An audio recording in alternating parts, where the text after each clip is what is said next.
नमस्कार विद्यार्थी मित्रांनो, myself Nihal sir. Welcome to global online Marathi. तर महाराष्ट्र सेट परीक्षा 2025 जी की मे मध्ये होणार आहे, त्यासाठी कॉमर्स मधून जे विद्यार्थी तयारी करत आहेत त्यांच्यासाठी आपण आज टॅक्सेशनचा जो भाग आहे 10वा युनिट तो सुरू करत आहोत. त्यामध्ये आपण मूलभूत संकल्पना, निवासी दर्जा आणि कर भार, ज्यालाच आपण म्हणतो basic concepts of taxation, residential status and tax incidents, बरोबर. हे सर्व गोष्टी आपण आजच्या सेशनमध्ये डिटेलमध्ये पाहणार आहोत. त्यामुळे सेशन शेवटपर्यंत पाहायचं आहे. प्रत्येक गोष्ट समजून घ्यायची आहे, कारण फोकस देऊन जर तुम्ही पाहिलात तर त्यातून तुम्हाला भरपूर साऱ्या गोष्टी डिटेलमध्ये समजणार आहेत आणि तुमच्या एक्झामिनेशन मध्ये तुम्हाला खूप मदत होणार आहे.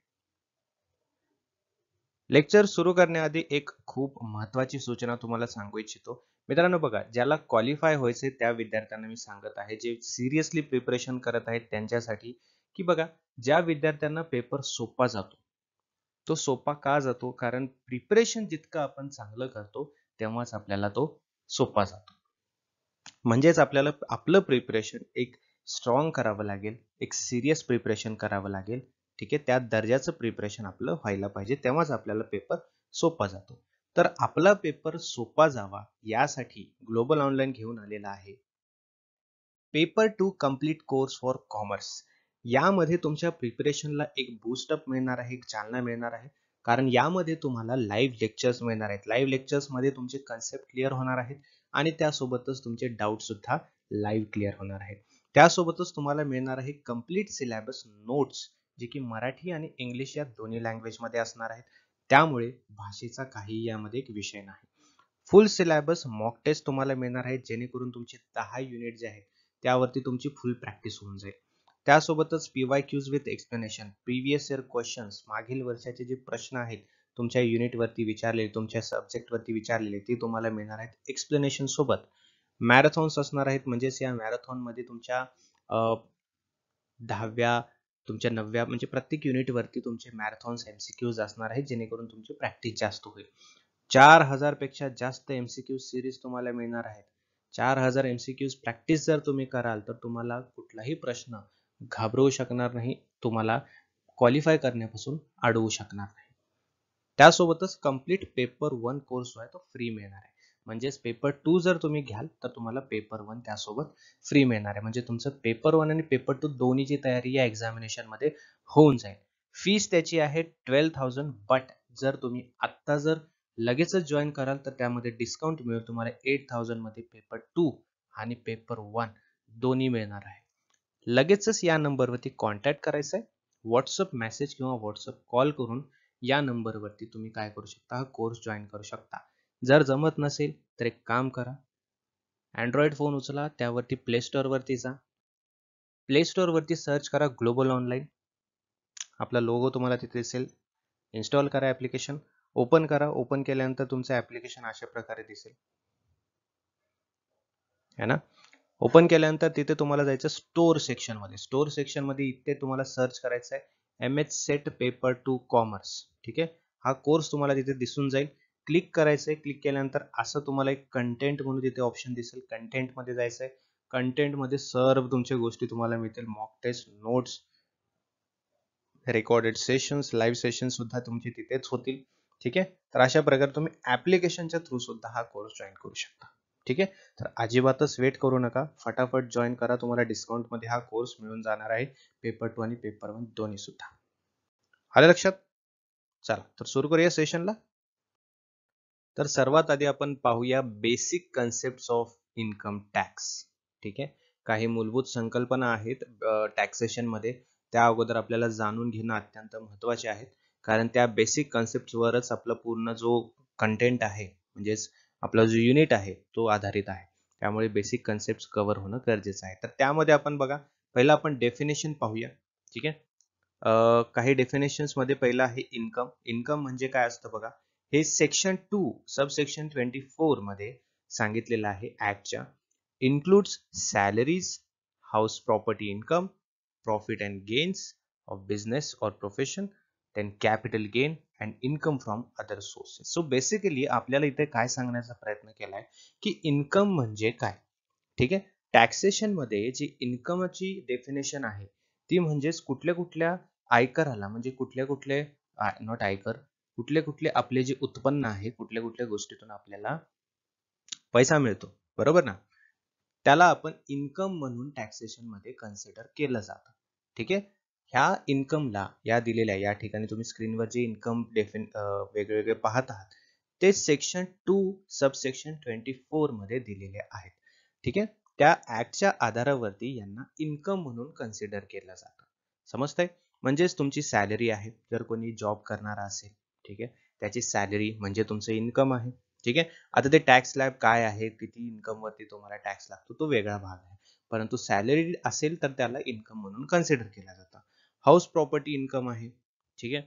त्यानंतर profit and gain of business and profession, business मधून मिळालेला काही लाभ आहे, बिझनेस मधून मिळालेला काही पैसा आहे, तर तो सुद्धा टॅक्सेबल असतो. ठीक आहे. त्याला आपण इन्कम म्हणतो. कॅपिटल गेन आहे. ठीक आहे. त्यानंतर इन्कम फ्रॉम अदर सोर्सेस आहेत. या सर्व गोष्टींना इन्कम म्हणून कन्सिडर केलं जातं अंडर सेक्शन 2 सबसेक्शन 24. ठीक आहे. हे लक्षात ठेवा सर्वांनी. त्यानंतर असेसमेंट इयर. असेसमेंट इयर म्हणजे काय? The 12 month period starting from 1st April to 31st March. ठीक आहे. Of the next year during which income is assessed. For example, accounting year 24-25 correspond to financial year 23-24. समजते का? असेसमेंट इयर म्हणजे काय म्हटले या ठिकाणी की अकाउंटिंग इयर, ठीक आहे, 2024-25 याला समजलं जातं. ठीक आहे. परंतु फायनान्शियल इयर कुठला असतो? 23-24 असतो.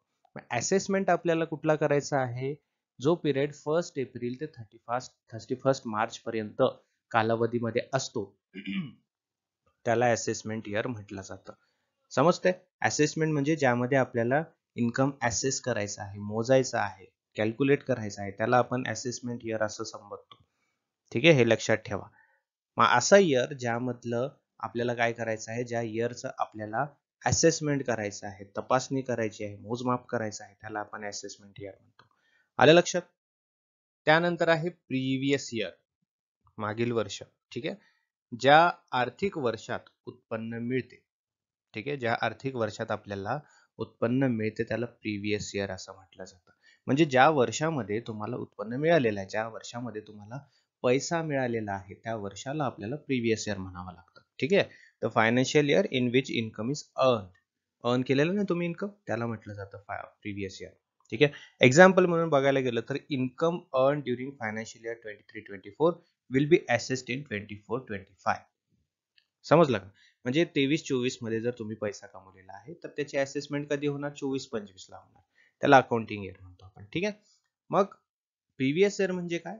जेव्हा आपण पैसा कमवलाय. असेसमेंट इयर म्हणजे काय? तिथे आपण त्याला तपासणी करणार आहोत, त्याला असेसमेंट इयर म्हटलं जातं. लक्षात ठेवा. ठीक आहे. त्यानंतर आहे ग्रॉस टोटल इन्कम. ठीक आहे. The some of income under all 5 heads before deduction under chapter 6A.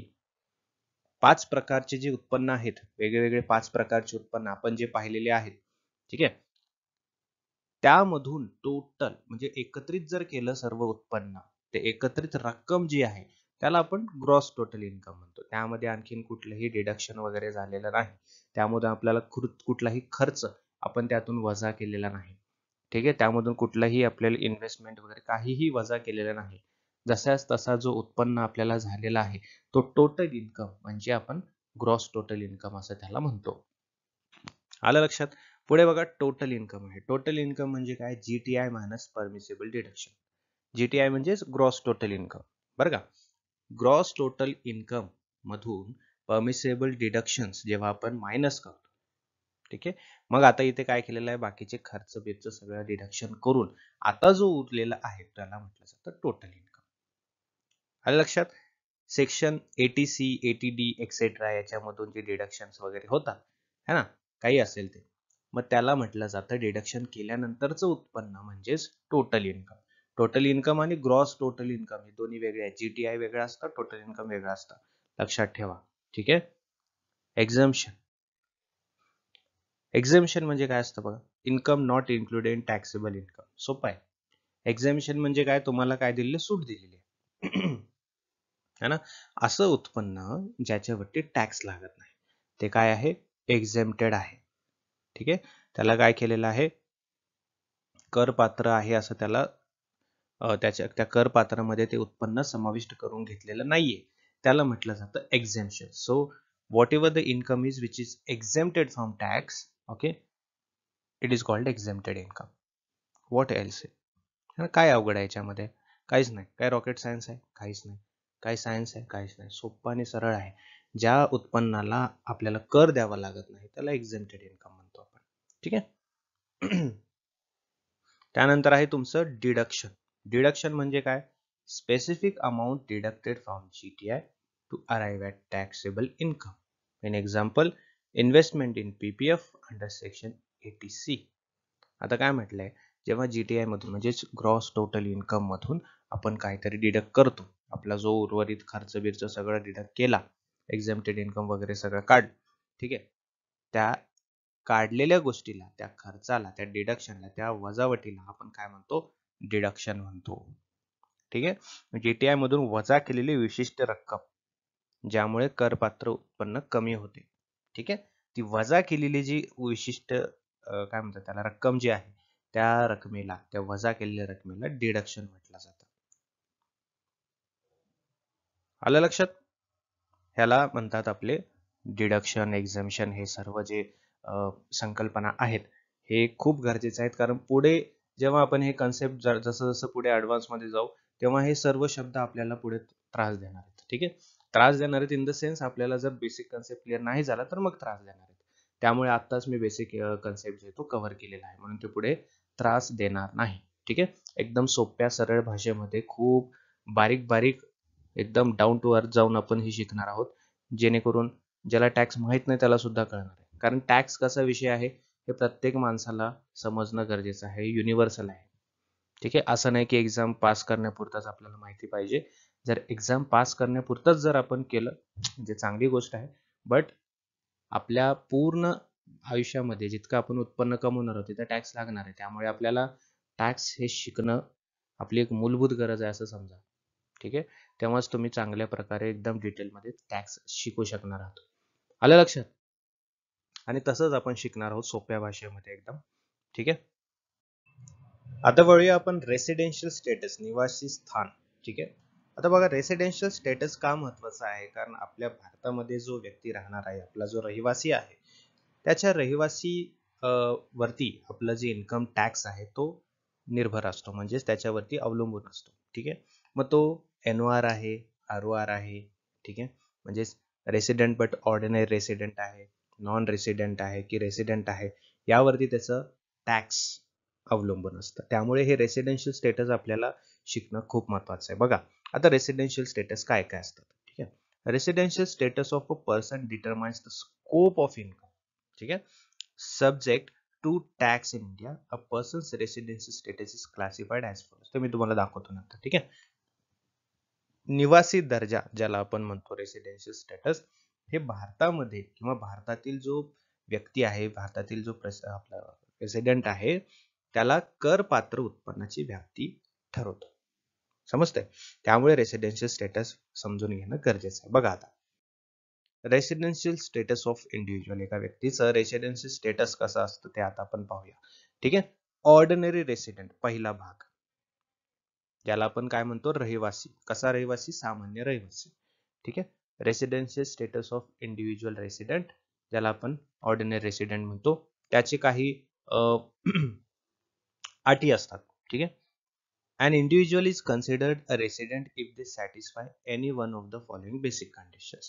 दोन अटी असतात, दोन कंडिशन्स असतात, दोन्हीपैकी एक जर तो पूर्ण करत असेल, दोन्हीपैकी एक जर तो पूर्ण करत असेल तर त्याला आपण भारताचा रहिवासी असं म्हणतो. काय म्हणतो? भारताचा सामान्य रहिवासी. आता ते दोन अटी कुठल्या आहेत, त्या दोन कंडिशन्स कुठल्या आहेत ते आता बघा. ठीक आहे, पहिली कंडिशन आहे, they are in India for 182 days or more during the previous year. आता प्रिव्हियस इयर आपण पाहिलं का असतं, बरोबर की नाही? प्रिव्हियस इयर म्हणजे जिथे त्यांनी काय केलेलं आहे, उत्पन्न कमवलेलं आहे.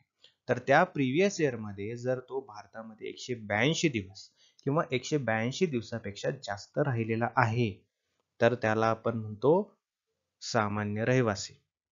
आलं लक्षात? जर 182 दिवस किंवा 182 दिवसापेक्षा कितीही असू द्या, ठीक आहे. जर तो राहिलेला असेल भारतामध्ये तर त्याला आपण रेसिडेंट म्हणतो. मिनिमम पूर्ण वर्षामध्ये 365 दिवसामध्ये कमीत कमी 182 दिवस त्यांनी भारतात काढले पाहिजे, भारतात राहिलं पाहिजे, त्यालाच आपण तेव्हा रहिवासी म्हणतो. ठीक आहे. असं जर असेल तर तो रहिवासी आहे. दुसरी कंडिशन काय म्हणते, they are in India for 60 days or more during previous year and for 365 days or more in the 4 preceding years. समजते का? त्यांनी कमीत कमी 60 दिवस भारतामध्ये राहिलेला असेल, ठीक आहे, किंवा 365 दिवस किंवा त्यापेक्षा जास्त काळ भारतात राहिलेला असेल मागील 4 वर्षांमध्ये. समजते? मागील 4 वर्षामध्ये जर तो 4 वर्ष मिळून 365 दिवस जर त्याचे होत असतील भारतात, तर त्याला आपण रहिवासी म्हणतो, किंवा 60 दिवस. समजते? मागील वर्षामध्ये प्रिव्हियस इयर जो आहे, आपण प्रिव्हियस इयर पाहिलेला होता, प्रिव्हियस इयर 60 दिवस जर तो राहिलेला असेल, ठीक आहे, किंवा मागील 4 वर्षामध्ये जर तो 365 दिवस राहिलेला असेल, तर त्याला आपण रहिवासी म्हणतो. परत एकदा रिवाइज करतो मी तुम्हाला. पहिली कंडिशन अशी आहे की 182 दिवस किंवा त्यापेक्षा जास्त तो प्रिव्हियस इयर मध्ये राहायला पाहिजे. समजते का? मागील इयर प्रिव्हियस इयर मध्ये, मागील वर्षामध्ये, मागील 365 दिवसामध्ये जर तो 182 दिवस भारतात राहिलेला असेल तर तो रहिवासी आहे. दुसरी अट, मागील प्रिव्हियस इयर मध्ये, म्हणजे प्रिव्हियस इयर मध्ये 365 दिवसामध्ये जर तो कमीत कमी 60 दिवस जर राहिलेला असेल किंवा 60 पेक्षा जास्त दिवस राहिलेला असेल, तर तो काय आहे? रहिवासी आहे. म्हणजे पहिलं जर आपण हे बघूया की तो 60 दिवस असला पाहिजे, 60 नाही तर 182 दिवस तरी असला पाहिजे. ठीक आहे. 182 दिवस नसेल तर मागील 4 वर्षामध्ये 365 दिवस राहिला आहे का? जर ह्या तिन्ही मध्ये काहीही जर झालेला असेल तर तो रहिवासी आहे. ठीक आहे. तर तो काय आहे? सामान्य रहिवासी आहे. भारताचा नागरिक तो म्हणून ठरवला जाऊ शकतो. ठीक आहे, त्याला आपण म्हणू शकतो. हे झालं तुमचं काय? सामान्य रहिवासी. आता लक्षात ठेवा सामान्य रहिवासी काय असतं. याच्यावरती प्रश्न विचारले जातात, हे लक्षात ठेवा बरं का. Additional condition to determine ordinary resident. ठीक आहे, सामान्य रहिवासी ठरवण्यासाठी आणखीन काही अतिरिक्त अटी आहेत. ते काय अटी आहेत बघा. Resident in at least 2 out of 10 presiding years. समजते का? जर तो कसा असला पाहिजे? 60 दिवस तर असला पाहिजे. ठीक आहे, नाहीतर नाही मग 182 दिवस. तसंही नसेल तर मागे 4 वर्षामध्ये तो ऍटलिस्ट 365 दिवस असला पाहिजे. तसं नसेल तर मागील 10 वर्षामध्ये तो कमीत कमी 2 वर्ष तर राहिला पाहिजे. ठीक आहे, तर तो काय आहे? सामान्य रहिवासी आहे. And stayed in India for 730 days और मोर इन प्रिसिडिंग 7 years. किंवा मागील 7 वर्षामध्ये तो ऍटलिस्ट 730 दिवस तरी भारतात राहिला पाहिजे, तर त्याला आपण काय म्हणतो? भारताचा सामान्य रहिवासी. समजते का? थोडस कन्फ्युजिंग आहे, त्यामुळे मी आता एकदा रिवाइज करतो, तुम्हाला एकदम समजून जाईल. ठीक आहे, मोठ्यापासून सुरुवात करूया. मागील 10 वर्षामध्ये तो कमीत कमी 2 वर्ष जर राहिलेला असेल तर तो रहिवासी आहे. जर तसं नसेल तर मागील 7 वर्षामध्ये तो 730 दिवस तरी किमान राहिला पाहिजे, तर तो रहिवासी आहे. जर तसं नसेल, ठीक आहे, तर मागील 4 वर्षामध्ये तो 365 दिवस तरी भारतामध्ये राहिला पाहिजे. तसंही नसेल तर मागच्या वर्षामध्ये तो किमान 182 दिवस तर राहिला पाहिजे. 182 नसेल तर कमीत कमी 60 दिवस तरी तो भारतात राहिला पाहिजे मागच्या वर्षामध्ये. एक वर्षामध्ये 60 किंवा 182 दिवस तो राहिला पाहिजे भारतामध्ये, तेव्हाच तो काय आहे? भारताचा रहिवासी, भारताचा सामान्य रहिवासी आहे, असं त्याला कन्सिडर केलं जातं. आलं लक्षात? तर ऑर्डिनरी रेसिडेंटच्या ह्या अटी आहेत. या अटी जर पूर्ण होत असतील तर तो काय आहे? भारताचा सामान्य रहिवासी आहे. ठीक आहे, काय आहे याच्यामध्ये अवघड? काहीही अवघड नाही, खूप सोपं आहे, है ना? 10 वर्ष, 7 वर्ष, 4 वर्ष, बरोबर, हे लक्षात आलं. त्यानंतर एक एक वर्षामध्ये तो 60 दिवस आणि 182 दिवस हे पाहिजे. ठीक आहे, ओके. तर आता आपण पाहिलं ऑर्डिनरी रेसिडेंट, आता आहे resident but not ordinary resident, ज्याला आपण RNOR म्हणतो. ठीक आहे. तर त्यामध्ये बघा जे आपण एक्स्ट्रा अटी पाहिल्या होत्या, जे 2 अटी अतिरिक्त अटी पाहिल्या होत्या, ऍडिशनल कंडिशन्स जे आपण पाहिल्या होत्या 2, जर त्या 2 ऍडिशनल कंडिशन है ना, जर आपला रहिवासी पूर्ण करत नसेल तर तो RNOR आहे. ठीक आहे. त्याने 2 कंडिशन्स पूर्ण केल्या पाहिजे, जर तो करत नसेल तर तो RNOR आहे. ठीक आहे. आणि नॉन रेसिडेंट म्हणजे काय, जो की अनिवासी आहे, जो की आपल्या भारताचा निवासी नाही. If neither of the basic conditions is met, तर तो नाही, तो काय नाही, रहिवासी नाही. त्याने कुठलीही कंडिशन पूर्ण केलेली नाही तर तो भारताचा रहिवासी नाही. जर त्याने बेसिक कंडिशन्स मधले कुठले तरी कंडिशन्स पूर्ण केलेले असतील बट ऍडिशनल कंडिशन्स पूर्ण केलेले नसतील तर तो काय आहे, RNOR. ठीक आहे, लक्षात ठेवा. Now residency status of individual we have done, है ना, आपण ते पाहिलेलं आहे, वैयक्तिक निवासी दर्जा आपण पाहिला. आता आपण काही अदर एंटिटीजचा निवासी दर्जा पाहणार आहोत, जसं की कंपनी आहे, फर्म आहे, अदर पर्सन आहे किंवा हिंदू अनडिवायडेड फॅमिली आहे. ठीक आहे. बघा, पहिलं घेऊया आपण हिंदू अनडिवायडेड फॅमिली, ज्याला आपण HUF म्हणतो शॉर्ट मध्ये. ठीक आहे. Determined by control and management affairs in India. आपल्या भारतामध्ये त्यांचे जे व्यवहार आहेत, व्यवहाराचं त्यांचं नियंत्रण आहे, त्यांचं व्यवस्थापन आहे. ठीक आहे. त्यांचं जर हे व्यवस्थापन, त्यांचं जर व्यवहार जर भारतामध्ये असेल, ठीक आहे, भारतावर आधारित असेल, तर ते हिंदू अनडिवायडेड फॅमिली रेसिडेंट आहे असं म्हटलं जातं. ठीक आहे. त्यानंतर कंपनी आहे. ठीक आहे. याचं रेसिडेंट आणि नॉन रेसिडेंट असे 2 भागामध्ये डिवाइड केलं जातं. रेसिडेंट केव्हा म्हटलं जातं कंपनीला, if it is an Indian company और its place of effective management is in India. जर ती भारतीय कंपनी आहे आणि त्याचं व्यवस्थापन सुद्धा भारतामध्येच होत असेल तर त्याला रेसिडेंट कंपनी म्हटलं जातं. समजते का? त्याचं मॅनेजमेंट, त्याचं organisation, everything is done in India and that company itself in Indian company, an Indian company, right? Then it is called रहिवासी, then it is called resident company. ठीक आहे. आलं लक्षात. नॉन रेसिडेंट केव्हा म्हटलं जाईल त्याला, if it's POEM is outside India, म्हणजेच त्याचं मॅनेजमेंट. ठीक आहे. प्लेस ऑफ इफेक्टिव्ह मॅनेजमेंट ज्याला म्हटलं जातं, POEM, हे लक्षात ठेवा.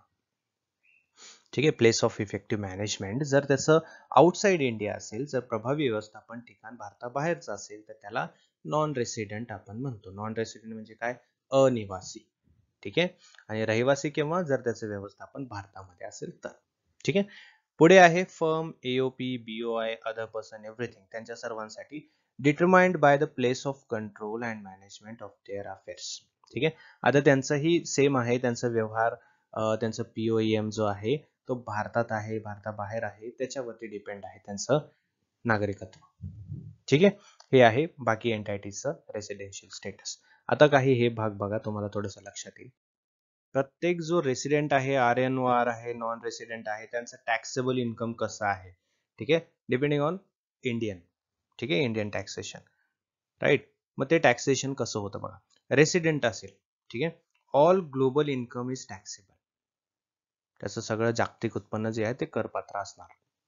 ठीक आहे. Example, salary earned abroad is taxable in India if individual is a resident. जर तो रेसिडेंट आहे, रेसिडेंटचे कंडिशन्स जो फुलफिल करत असेल आणि त्याचं उत्पन्न, त्याची सॅलरी जर बाहेरून येत असेल, तर तो नागरिकत्वामुळे त्याला टॅक्स द्यावा लागणार. ठीक आहे. समजलं का? मग तुम्ही काय करा, तुम्ही भारतामध्ये 182 दिवस, 60 दिवस ना, 4 वर्षामध्ये 365 दिवस, 7 वर्षामध्ये 700 किती तर दिवस आणि 10 वर्षामध्ये जर तुम्ही 2 वर्ष राहिलेले असाल, तुम्ही कुठलीही कंडिशन फुलफिल करत असाल नागरिकत्वाची, तर तुम्ही उत्पन्नामध्ये तुमचा कर आपल्या सरकारला द्यावा लागतो. ठीक आहे. RNOR असेल, ओनली इन्कम अर्न्ड और accrued in India is taxable except income from business control in India. फक्त भारतात मिळालेल्या किंवा भारतात नियंत्रणाखाली असलेले उत्पन्न, त्यावर कर लागतो. आलं लक्षात. नॉन रेसिडेंट असेल, only income that is earned और accrued in India is taxable.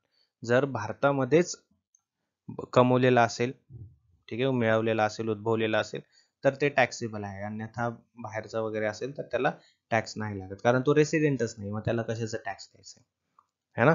जो resident but ordinary resident not ordinary resident असेल, RNOR, त्याच्यामध्ये कसं आहे, जर तुमचं बिझनेस इंडियामध्ये आहे, ठीक आहे, भले तो RNOR असू द्या, बट त्याचा बिझनेस भारतामध्ये कंट्रोल केला जातो, मॅनेज केला जातो, POEM त्याचा भारतातला असेल तर तो टॅक्सेबल आहे. ठीक आहे. ओनली इन्कम अर्न्ड और accrued in India is taxable, हे RNORचं आहे. बघा, नॉन रेसिडेंटचं सुद्धा पाहिलंय, जर भारतामध्ये जर ते कमवलेलं असेल तरच तो टॅक्सेबल आहे, करपात्र आहे. एक्झाम्पल काय म्हटलंय, rental income from property in India is taxable for non resident. Non resident आहे, त्याची प्रॉपर्टी आहे भारतामध्ये आणि त्या भारताच्या प्रॉपर्टी मधून त्याला रेंट मिळत असेल, है ना, रेंटच्या माध्यमातून त्याला उत्पन्न मिळत असेल तर तो करपात्र आहे. काही महत्वाचे मुद्दे आहेत, हे लक्षात ठेवा, ज्याच्यामध्ये DTA ज्याला म्हणतो आपण, डबल टॅक्सेशन अवॉइडन्स ॲग्रीमेंट, है ना. If an individual is resident of 2 countries, DTA helps avoid double taxation. ठीक आहे, जर व्यक्ती 2 देशाचा रहिवासी असेल, है ना, कसं मॅनेज करत असेल, तर त्याला दुहेरी कर टाळण्यासाठी मदत करते DTA. ठीक आहे. Exceptions, Indian citizen working abroad or crew member of Indian ship are considered non-resident if they leave India for employment purpose. ठीक आहे, समजते का, हे लक्षात ठेवा, खूप महत्वाचा एक्सेप्शन. ठीक आहे, भारतीय नागरिक आहे पण तो काय करतोय, विदेशात कामासाठी जात आहेत, ठीक आहे, किंवा भारतीय जहाजाचे कर्मचारी आहेत, ते रोजगारासाठी भारत सोडल्यास अनिवासी मानले जातात. आलं लक्षात. जर त्यांनी भारताला सोडलेलं असेल, कशासाठी, रोजगारासाठी, कामासाठी, एम्प्लॉयमेंटसाठी, ठीक आहे, तर त्याला नॉन रेसिडेंट संबोधलं जातं, नॉन रेसिडेंट त्याला समजलं जातं. आलं लक्षात. एक्सेप्शन खूप महत्वाचं आहे, लक्षात ठेवा बरं का. टॅक्स मध्ये असंच आहे, सगळं किचकट आहे, ठीक आहे, त्यामुळे बेसिक कन्सेप्ट जितके तुम्हाला लक्षात राहतील तितकं तुम्हाला ऍडव्हान्स लेवल खूप चांगल्या पद्धतीने समजणार आहे. मग तुम्हाला त्यामध्ये जी खेळी केली जाते ना, ती व्यवस्थितपणे समजते. ठीक आहे. आता हे चार्ट तुम्ही लक्षात ठेवायचं, स्क्रीनशॉट काढून घ्या, लिहून घ्या किंवा काही करा, हे चार्ट लक्षात ठेवायचं आहे. एक साईडला आहे या ठिकाणी, हे आहे total income, sorry type of income. ठीक आहे, कसं तुम्ही इन्कम कमवलेलं आहे, कुठं कमवलेलं आहे. ठीक आहे, मग ते रेसिडेंट असेल तर त्याला टॅक्सेबल आहे नाही आहे ते सांगितलेलं आहे. RNOR असेल तर त्याला टॅक्सेबल आहे का नाही हे सांगितलेलं आहे. नॉन रेसिडेंट असेल तर त्याला टॅक्सेबल आहे का नाही हे सांगितलेलं आहे. ठीक आहे. आता बघा, पहिला आहे इन्कम रिसिव्ड इन इंडिया. जर भारतामध्ये इन्कम कमवलेला असेल, ठीक आहे, तर ते रेसिडेंट साठी टॅक्सेबल आहे, RNOR साठी तो टॅक्सेबल आहे आणि नॉन रेसिडेंट साठी सुद्धा टॅक्सेबल आहे. ठीक आहे. इन्कम अक्रूड इन इंडिया, ठीक आहे, इन्कम अक्रूड इन इंडिया हे सुद्धा तिघांनाही टॅक्सेबल आहे. अक्रूड असेल, रिसिव्ड असेल, कसे असेल, तिघांनाही टॅक्सेबल आहे. इन्कम रिसिव्ड और अक्रूड आउटसाइड इंडिया, जर इन्कम बाहेर कमवलेला असेल, ठीक आहे, बाहेर तयार झालेला असेल, तर ते त्याचं काय होतं, रेसिडेंट साठी ते टॅक्सेबल आहे. RNOR साठी not taxable unless from business control in India. ठीक आहे, बिझनेस भारतामध्ये कंट्रोल केलेला असेल तर तो टॅक्सेबल असणार, नॉन टॅक्सेबल नसणार. ठीक आहे, जर भारताच्या बाहेर असेल तर तो नॉन टॅक्सेबल, त्याला टॅक्स लागणार नाही, आणि नॉन रेसिडेंटला तर ते टॅक्स द्यावा लागणारच नाही. आलं लक्षात. तर अशा प्रकारे हे आपलं काय आहे, रेसिडेन्शियल स्टेटस, आपलं टॅक्सेशनचं बेसिक कन्सेप्ट हे आपल्याला अत्यंत महत्वाचे आहेत. आता याच्या आधारावरती आता पूर्ण आपले कन्सेप्ट पुढे कव्हर होणार आहेत.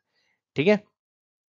टॅक्स इन्सिडन्स जो भाग आहे पुढच्या भागात आपण पाहणार आहोत, कारण तो मोठा थोडासा आहे, त्यामुळे नेक्स्ट सेशन मध्ये आपण त्याला कव्हर करूया आणि बाकीचे कन्सेप्ट त्यासोबतच कव्हर करूया. ठीक आहे. तुम्हाला लेक्चर कसं वाटलं हे कमेंट बॉक्स मध्ये तुम्ही नक्की सांगा. ठीक आहे, आजच्या पुरतं इतकंच आहे. भेटूया पुढच्या सेशन मध्ये. Bye bye, have a great day, C you in the next session.